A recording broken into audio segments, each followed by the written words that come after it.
بسم اللہ الرحمن الرحیم۔ السلام علیکم۔ یہ جاتی سردیوں کی ایک دل بر باسی شام تھی۔ موسم قدری خشک مگر خوشگوار تھا کہ اتنی سی اثنا میں ایک بائک سوار میرے قریب سے نہایت آہستگی کے ساتھ گزر گیا۔ جو ہی میری نظر اس پر پڑی، آنکھوں میں روشنی سی بھر گئی۔ میری دھڑکنیں سانسوں کا ساتھ نہیں دے رہی تھیں اور آگے جانا دشوار لگ رہا تھا، سو میں نے پلٹ جانا ہی عافیت جانی اور الٹے قدموں بامشکل گھر کی دہلیز تک پہنچی۔ گھر میں داخل ہونے کے بعد مجھے کچھ سجھائی نہیں دے رہا تھا۔ عہد رفت میں کسی کے کہے ہوئے یہ الفاظ مسلسل میرا تعقب کر رہے تھے: یاد رکھنا، تھوڑی دیر کے لیے مل بیٹھنے والے ضروری نہیں کہ زندگی کے ساتھی بن جائیں۔ جب راستے جدا ہوں تو پل بھر کے لیے ملنے والے مسافروں کی یادیں بھی بیکار ہو جاتی ہیں، مگر مجھے ایسا لگا جیسے گزرے دنوں کی بیاض کسی تنو تیز جھونکے سے ورق ورق بکھر رہی ہو اور میں ہر ورق کے تعاقب میں بھاگ رہی ہوں۔ یہ ان دنوں کی کتھا ہے جب میں فرسٹ ایئر کی طالبہ تھی اور ہمیں کرائے کے مکان میں آئے کچھ ہی روز گزرے تھے۔ گرمیوں کی چھٹیاں ختم ہو چکی تھیں اور اب بھرپور انداز سے پڑھائی شروع کرنا تھی۔ 3 ماہ تو میں نے کھیل کود میں گزار دیے تھے، ایک دن بھی کتاب کو ہاتھ نہیں لگایا تھا، اور اب کالج کھلتے ہی امتحانات شروع ہونے والے تھے۔ پرنسپل نے وارننگ دیتے ہوئے کہہ دیا تھا کہ جن لڑکیوں کے نمبر کم ہیں انہیں میں سفارش پر داخلہ تو دے رہی ہوں، لیکن اگر چھٹیوں کے بعد پہلے سیمائز ٹیسٹ میں انہوں نے پاس ہو کر نہ دکھایا تو ان کا داخلہ منسوخ کر دوں گی۔ میں بھی انہی متعدد چند لڑکیوں میں سے تھی جن کا داخلہ انتہائی تگ و دو اور سفارش پر ہوا تھا۔ اب کیا ہوگا؟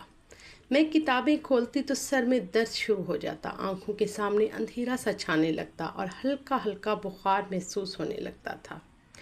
آتا جاتا تو کچھ نہیں تھا، اور ایسی ہی کچھ کیفیت میری چھوٹی بہن سنوبر کی بھی تھی، کیونکہ کھیل کود میں وہ میری برابر کی شریک تھی۔ آخر کار ہم دونوں نے دست و بست اماں جان سے عرض کی کہ ہمارے لیے کسی ٹیوٹر کا بندوبست کیا جائے جو گھر پر ہی آ کر پڑھا دے، کیونکہ بھائی اور ابا ہمیں باہر کہیں جا کر پڑھنے کی اجازت دینے کے حق میں نہیں تھے، اور پڑھائی میں مجھے سخت دشواری کا سامنا تھا۔ ہمارے پڑوس میں نہایت شریف لوگ رہتے تھے، جن میں فواد سب سے چھوٹا تھا۔ میں نے فواد کا نام تو سن رکھا تھا، مگر یہ معلوم نہ تھا کہ وہ اتنی دل فریب شخصیت کا مالک ہوگا۔ وہ ایسا سحر انگیز انسان تھا جس کے سامنے دوسروں کا وجود ہی ماند پڑ جاتا تھا۔ اس نے بھی ابھی ایف اے کے امتحانات دیے تھے اور نتیجے کا انتظار کر رہا تھا۔ امی کا ان کے ہاں آنا جانا تھا، چنانچہ فواد کی امی سے جب میری پڑھائی کا تذکرہ ہوا تو انہوں نے فواد سے کہا، بیٹا ملک صاحب کی بیٹی کی پڑھائی میں مدد کر دیا کرو۔ اپنی والدہ کے حکم پر ان کی حامی بھر لی، اور ایک روز امی جان ہمیں یہ مسودہ سنا دیا کہ کل شام تیار رہنا، فواد تمہیں پڑھانے آئے گا۔ اس بات کی اجازت وہ ابو اور بھائی سے پہلے ہی لے چکی تھیں۔ وہ دن بھی لاپرواہی میں گزر گیا، کیونکہ ہمیں کالج کی مصروفیات اور ناز و برداریوں سے فرصت ہی کہاں تھی جو جواب کے بارے میں سوچتی۔ دوسرے روز ہمارے ہاتھوں میں کتابیں تھیں اور فواد صاحب سامنے موجود تھے، جو بڑی سنجیدگی سے ہمیں لیکچر دے رہے تھے۔ وہ ساتھ ساتھ ہمیں کالج میں پڑھائی کا طریقہ اور آئندہ کے لیے لائحہ عمل بھی بتا رہے تھے۔ یہ ہماری پڑھائی کا پہلا دن تھا۔ جی میں آئی کہ کچھ شرارت کریں، مگر فواد صاحب اس قدر یکسوئی اور متانت کا پیکر تھے کہ مجال کے اپنی سنجیدگی گفتگو میں کوئی ایسا خلا چھوڑیں جہاں ہم اپنی ذرا سی بھی شوخ گفتار سے کام سیکھ لیں۔ وہ تو بڑے روکھے انسان معلوم ہوتے تھے، روز ٹھیک شام 4 بجے آ جاتے اور پڑھائی کے سوا ادھر ادھر کی ایک بات بھی زبان پر نہ لاتے۔ اب یہ ہمارا روز کا معمول بن چکا تھا۔ وہ ہمیں پڑھاتے جاتے اور ان کے سبق آموز باتیں ہمیں دل و جان پر اثر کرتی جاتی۔ وقت کا پنچھی اڑتا رہا اور دیکھتے ہی دیکھتے 3 ماہ گزر گئے، مگر فواد کی سنجیدگی کا وہی عالم رہا۔ ادھر ہمارے حالات یہ تھے کہ ہمیں کالج جانے کی بجائے اب اس پڑھائی کے وقت کا شدت سے انتظار رہنے لگا تھا۔ ہم کب تک اپنے آپ سے لڑتیں، خصوصاً جب سامنے والا انسان حد و درجہ خوبصورت بھی ہو۔ چنانچہ کچھ دنوں سے ہمیں اپنے احساسات و جذبات پر اپنی گرفت ڈھیلی ہوتی محسوس ہونے لگی۔ دل مسلسل مجبور کر رہا تھا کہ کوئی تو ایسی بات ہے جو اس کی تازگی وہ بھی محسوس کرے۔ تب ایک دن یوں ہی شرارتاً میں نے اپنی نوٹ بک پر، جس میں انگریزی کا ترجمہ کرنا تھا، کچھ ایسے اشعار لکھ دیے جن میں اپنے جذبات کی ترجمانی کی کوشش کی گئی تھی۔ نوٹ بک کے اس صفحے پر نظر پڑتے ہی اس کے ماتھے پر بل پڑ گئے اور وہ گویا ہوئے۔ کچھ دنوں سے میں آپ کے رویے میں تبدیلی محسوس کر رہا ہوں۔ کیا بات ہے، پڑھنے میں دل نہیں لگتا کیا؟ خدا کا شکر ہے آپ نے کچھ محسوس تو کیا۔ میں نے زیر لب گنگنایا۔